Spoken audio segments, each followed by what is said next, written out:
నేతి బీరలో నెయ్యి చందంగానే ఉంటుంది అమెరికా వాళ్ళు చెప్పేటువంటి నీతి.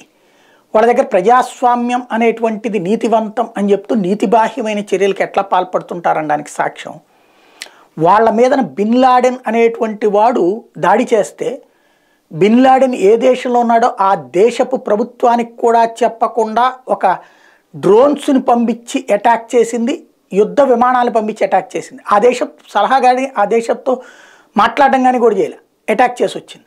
ప్రపంచంలో ఎక్కడున్నా తనకు వ్యతిరేక శక్తుల్ని అంతమొందిస్తుంది. అమెరికాని నాశనం చేస్తానన్న వాళ్ళని ఇరాక్లో ఉన్న వదలదు, ఇరాన్లో ఉన్నదో వదలదు, ఎక్కడున్నా వదలదు.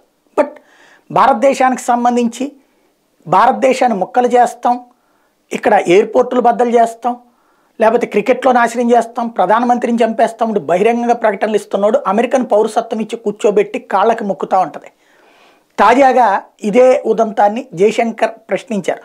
అమెరికాలోని కాలిఫోర్నియాలోని స్వామినారాయణ టెంపుల్ మీద అడ్డకోలు కారు కూతలతో కూడినటువంటి రాతలు రాసుకొచ్చారు ఈ హమాస్ మద్దతుదారులైనటువంటి ఖలిస్తానీలు. ఆ ఖలిస్తానీల ఓవర్ యాక్షన్ని ఎందుకు కంట్రోల్ చేయలేకపోతున్నదో అమెరికా సమాధానం చెప్పాలని అడిగారు జయశంకర్.